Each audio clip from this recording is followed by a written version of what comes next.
তৃণমূলের ভেতরেও তো অনেকে রয়েছেন যারা তৃণমূল দলটা করেন কিন্তু মন থেকে তৃণমূল করেন না, বাধ্য হয়ে তৃণমূল করেন। তাদের ব্যবসা রয়েছে, দোকানপাট রয়েছে, তৃণমূল না করলে তারা ব্যবসা করতে পারবে না, তারা দোকান করতে পারবে না, তাই তৃণমূল করেন, তৃণমূলের ঝান্ডা নিয়ে ঘোরেন, তৃণমূলের মিটিং মিছিলে যান। এরকম অনেকেই রয়েছেন যারা আমাদেরকে ইনফরমেশন দেন তৃণমূলের ভেতরে কি হচ্ছে না হচ্ছে, কোন মিটিংয়ে কি বিষয়ে আলোচনা হচ্ছে না হচ্ছে। তো কয়েকজন আমাকে এই ইনফরমেশনটা দিয়েছে এবং একই ইনফরমেশন দিয়েছে, সেই কারণেই আজকে আমি নিশ্চিত হয়ে এই আলোচনাটা করতে বসেছি।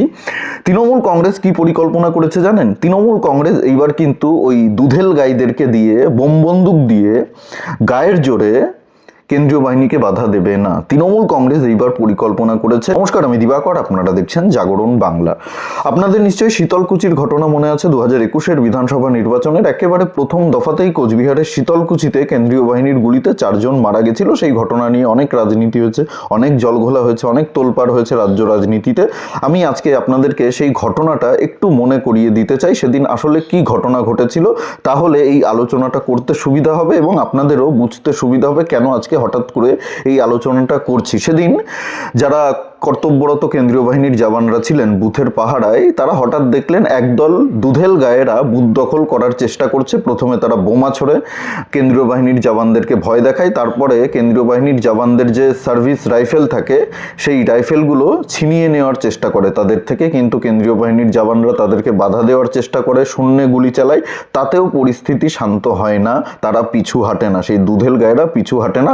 বাধ্য হয়ে কেন্দ্রীয় বাহিনীর জওয়ানরা গুলি চালায় এবং সেই গুলিতে 4 জন মারা গেছিল এবং তারপরে কেন্দ্রীয় বাহিনীর জওয়ানদের উপরে এফআইআর করা হয়, তাদেরকে গ্রেপ্তার করা হয়েছিল। যদিও পরে তারা সকলেই ছাড়া পেয়ে যান, তাদের কিছু করতে পারেনি রাজ্য সরকার। কিন্তু ওই ঘটনার পরে পরবর্তী দফার নির্বাচনগুলোতে আমরা দেখেছি কেন্দ্রীয় বাহিনী কিন্তু সেইভাবে সক্রিয় ভূমিকা পালন করেনি। ওই ঘটনা তাদের মনে একটা মানসিক প্রভাব ফেলেছিল, তারা আর কোনো ঝামেলাতে জড়াতে চায়নি। বুথ দখল হয়েছে, ছাপ্পা হয়েছে, কিন্তু কেন্দ্রীয় বাহিনীর জওয়ানরা সেইভাবে তাদের দায়িত্ব পালন করেনি। তারা একটা ভয় পেয়েছিল বলতে গেলে, যে ঝামেলায় পড়তে হতে পারে, পশ্চিমবঙ্গের পরিস্থিতি তারা বুঝতে পেরেছিল, তাদের ওপরে চাপ আসতে পারে, তারা সেইভাবে সক্রিয়তা দেখায়নি। কিন্তু এইবার বিধানসভা নির্বাচনের আগে নির্বাচন কমিশন একটা বড় সিদ্ধান্ত নিয়েছে। সেই সিদ্ধান্তটা হচ্ছে কেন্দ্রীয় বাহিনীর জওয়ানরা যদি কর্তব্যরত অবস্থায় এই ধরনের কোনো পদক্ষেপ নেন পরিস্থিতি অনুযায়ী, যে পরিস্থিতি হাতের বাইরে বেরিয়ে গেছে, গুলি চালানো ছাড়া আর কোনো উপায় নেই, সেই রকম সিদ্ধান্ত নেন, তাহলে তাদেরকে কিন্তু আর পুলিশ গ্রেপ্তার করতে পারবে না। প্রাথমিক তদন্ত করতে হবে প্রথমে, সেই তদন্তে যদি তারা দোষী প্রমাণিত হন তাহলেই তাদেরকে গ্রেপ্তার করতে পারবে পুলিশ, না হলে তাদেরকে গ্রেপ্তার করতে পারবে না। তাদের বিরুদ্ধে কোনো রকম পদক্ষেপ কিন্তু পুলিশ নিতে পারবে না। কেউ অভিযোগ করলো কেন্দ্রীয় বাহিনীর জওয়ান আমাদের সঙ্গে দুর্ব্যবহার করেছে, আমাদেরকে মেরেছে, আমাদের উপরে গুলি চালিয়েছে, কেন্দ্রীয় বাহিনীর জওয়ানকে গ্রেপ্তার করা হোক, আর পুলিশ সঙ্গে সঙ্গে গিয়ে গ্রেপ্তার করবে, এটা কিন্তু এইবার হবে না। কিন্তু এইবার তৃণমূল কংগ্রেস কেন্দ্রীয় বাহিনীর জওয়ানদেরকে আটকানোর জন্য, বাধা দেওয়ার জন্য একটা ভয়ঙ্কর পরিকল্পনা করেছে। বেশ কয়েকজন আমাকে এই খবরটা দিয়েছে। তৃণমূলের ভেতরেও তো অনেকে রয়েছেন যারা তৃণমূল দলটা করেন কিন্তু মন থেকে তৃণমূল করেন না, বাধ্য হয়ে তৃণমূল করেন। তাদের ব্যবসা রয়েছে, দোকানপাট রয়েছে, তৃণমূল না করলে তারা ব্যবসা করতে পারবে না, তারা দোকান করতে পারবে না, তাই তৃণমূল করেন, তৃণমূলের ঝান্ডা নিয়ে ঘোরেন, তৃণমূলের মিটিং মিছিলে যান। এরকম অনেকেই রয়েছেন যারা আমাদেরকে ইনফরমেশন দেন তৃণমূলের ভেতরে কি হচ্ছে না হচ্ছে, কোন মিটিংয়ে কি বিষয়ে আলোচনা হচ্ছে না হচ্ছে। তো কয়েকজন আমাকে এই ইনফরমেশনটা দিয়েছে এবং একই ইনফরমেশন দিয়েছে, সেই কারণেই আজকে আমি নিশ্চিত হয়ে এই আলোচনাটা করতে বসেছি।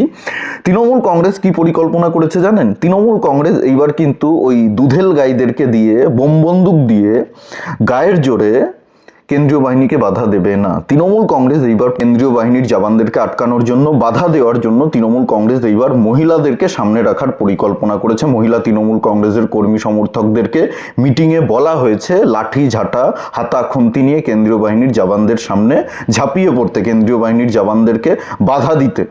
কেন্দ্রীয় বাহিনীর জওয়ানরা মহিলাদের উপরে গুলি চালাতে পারবে না, লাঠিচার্জ করতে পারবে না।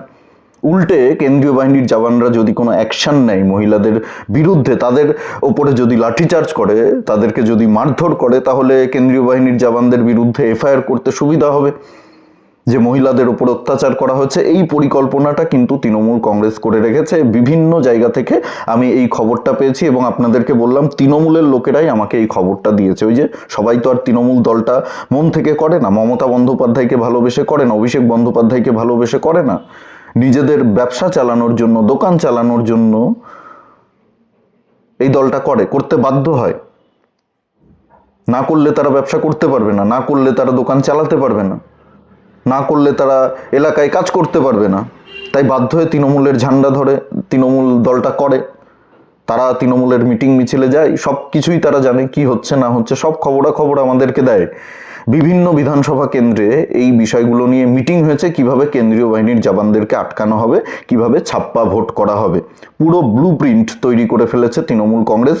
নির্বাচন কমিশনকে কিন্তু এই বিষয়টা দেখতে হবে। নির্বাচন কমিশন যদি এই বিষয়টাকে গুরুত্ব সহকারে না দেখে, তাহলে ভোটের দিন কিন্তু আমি আপনাদেরকে যেটা বললাম সেটাই হবে, আপনারা মিলিয়ে নেবেন। আমি আগে থেকেই আপনাদেরকে বলে দিচ্ছি, নির্বাচন কমিশনকেও আমি বলেছি, নির্বাচন কমিশন আশা করি এই বিষয়টা মাথায় রাখবে, সেইভাবেই তারা প্ল্যানিং করবে, সেইভাবেই তারা পরিকল্পনা করবে, যাতে তৃণমূল কংগ্রেসের এই প্ল্যানটা সফল না হয়। তৃণমূল কংগ্রেস যেইভাবে বুথ দখল করার নীল নকশা তৈরি করেছে সেটা যাতে সফল না হয়, আশা করি নির্বাচন কমিশন এটা গুরুত্ব সহকারে দেখবে। টিয়ার গ্যাস দরকার হলে সঙ্গে রাখতে হবে, টিয়ার গ্যাস দিয়ে তাদেরকে মহিলাদেরকে সরাতে হবে। মহিলাদের উপরে তো আর গুলি চালাতে পারবে না, লাঠিচার্জ করতে পারবে না। বোম বন্দুক নিয়ে যদি হামলা করে তাহলে সেই ক্ষেত্রে কেন্দ্রীয় বাহিনীর জওয়ানরা গুলি চালাতে পারবে, কিন্তু যদি কেউ ঝাঁটা নিয়ে, হাতাখুন্তি নিয়ে, লাঠি নিয়ে মহিলাদের দল কেন্দ্রীয় বাহিনীর জওয়ানদের উপরে ঝাঁপিয়ে পড়ে, একটা বুথে 3 জন 2 জন এরকমই তো কেন্দ্রীয় বাহিনী থাকবে, তাদের ওপরে যদি ঝাঁপিয়ে পড়ে তাহলে তারা কি করবে? সঙ্গে টিয়ার গ্যাস রাখতে হবে, কাঁদানে গ্যাস যেটাকে আপনারা বলেন, সেই গ্যাস রাখতে হবে। দরকার হলে যে বুথগুলোতে তৃণমূল কংগ্রেস এইভাবে ঝামেলা বাঁধানোর চেষ্টা করবে, সেই বুথগুলোতে আবার রিপোল করাতে হবে। মমতা বন্দ্যোপাধ্যায় বলেন না, আমার কাছে সবসময় plan A, B, C, D ready থাকে, তৈরি থাকে। এটাই মমতা বন্দ্যোপাধ্যায়ের প্ল্যান B। এইবার যেভাবে নির্বাচন কমিশন মমতা বন্দ্যোপাধ্যায়ের কাছের আধিকারিকদেরকে সরিয়ে দিয়েছে, এবং শুধু সরিয়ে দেয়নি, তাদেরকে নির্বাচনের কোনো কাজে লাগানো যাবে না নির্দেশ দিয়ে দিয়েছে, সেই নির্দেশের পরে তৃণমূল কংগ্রেসের কিন্তু এটাই প্ল্যান B।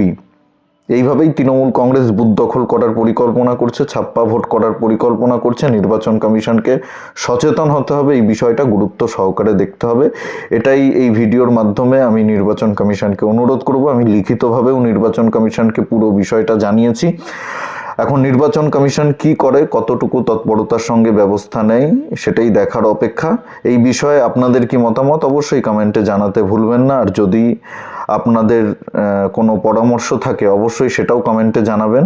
আর জাগরণ বাংলা ইউটিউব চ্যানেলে নতুন হলে অবশ্যই চ্যানেলটি সাবস্ক্রাইব করুন, পাশে থাকুন, পাশের বেল আইকনটি প্রেস করে দিন। আমাদের প্রতিটি ভিডিওর নোটিফিকেশন আপনাদের কাছে সবার আগে পৌঁছে যাবে। সবাই খুব ভালো থাকুন, সুস্থ থাকুন, আশেপাশের সবার খেয়াল রাখুন। জয় হিন্দ, বন্দে মাতরম, ভারত মাতা কি জয়।